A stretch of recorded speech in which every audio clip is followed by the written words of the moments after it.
It's my feel-good breakfast show.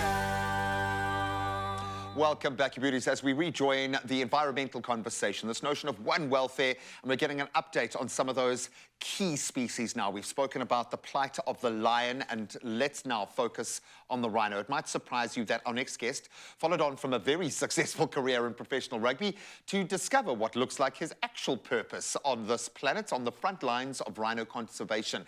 As we know, a battle that often reflects our biggest successes and I think our greatest challenges in protecting our wild treasures.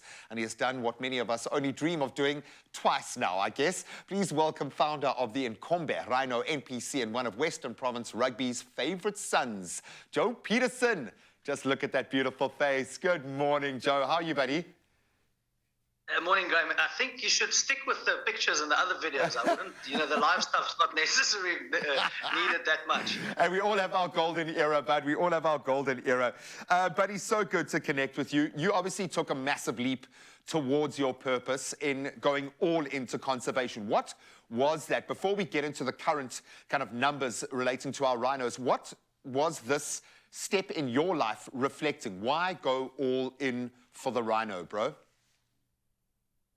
Look, I mean, nothing special. I grew up like that. I mean, I grew up on the coast, surfy, cruisy lifestyle, but all of our holidays were either Namibia, Botswana, Kruger, something outdoorsy, something safari, wildlife. And as with most things in rugby, getting a little bit of exposure to a more in-depth look on things, gave me that ability to see, more behind the screen and stuff. And that fascinated me. And being arrogant, as most rugby players, I wanted to do my own thing, and that's been what I've done. I love it, man, and more power to you, my friend. You now literally are working on the front lines of conservation, and it gets pretty dark and hectic out there. A lot of the visuals we can't even look at now because it's gruesome, like a murder scene. We've seen it with the lions that are being slaughtered. We've seen it with the rhinos for a lot longer. It's been a lot more visible. Where are we right now, my friend? Take us through the plight of the rhino as it stands.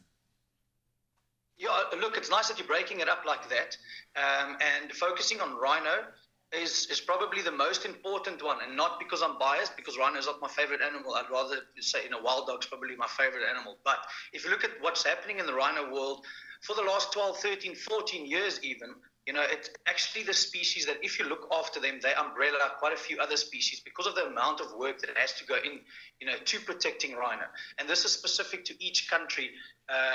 But South Africa, again, as you said earlier, if we look at the numbers of lions, we've got 8, 9, 10, almost 12,000 lions sitting around waiting to be hunted. That's not necessarily part of a wild system. So too, do we have problems with rhino, wild dog, lion, cheetah? You can keep going. Even elephants. I mean, Botswana is a good example, but the rest of the continent, not so much. So while we might have had good successes in lately, example, the sale of John Hume's 2,000 plus rhinos that'll be relocated, reintroduced through African parks into other spots in Africa. The thing on the ground, unfortunately, the picture on the ground is not great. So everyone looks at the stats that the ministers share with us. We have to be quite frank and honest about that.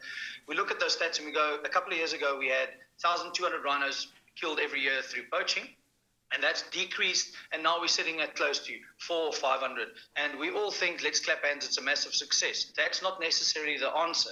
The fact that we've got lower numbers in poaching means only that poachers are struggling to find rhinos to poach, which means we are running out of rhino. So looking at Kruger is supposed to be home to 80% of rhino in South Africa, as well as about 70% of rhinos globally. Kruger's numbers went from over 7,000 to below 2,700. We've got less than 20, 30% of a population that's supposed to be there. So it's not a great picture. So we continue to mention the bad and the negative stuff. The other good thing we have to look at is the guys on the front line, not myself, the guys we support, the guys who actually do the work, fly patrols, walk patrols. All of these interventions, rhino conservation is a toolbox, everything through from game management all the way through to dehorning, which is quite an intrusive procedure. There's so many of these little things that combine into making rhino conservation sustainable and effective. But without those guys, I think we would have been down, Lost. without any rhino. A lot of people are saying maybe the last rhino in Kruger's already been born. In terms of the sliding scale or the tipping scale of, mortalities versus birth rate.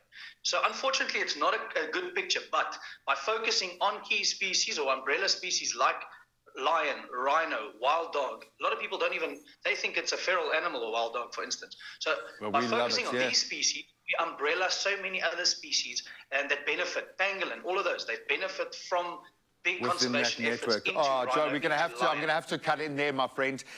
Buddy, thank you so much to bring us to that point. I love the fact that that is now speaking to a much bigger network that is so vital. We all connect to. A massive thank you to Joe Peterson for doing the work that he does every single day out on those front lines, supporting the guys that are literally rolling up their sleeves and putting their own lives at risk to protect these wild spaces. We've got these totems to get behind. The rhino story, we know it isn't all told. The lion story, we know it's changed. Those 12,000 lions sitting in captivity right now, waiting to be hunted, waiting to be sold for meat to Southeast Asia. We can turn that story around. We just need to rally behind this fallen king.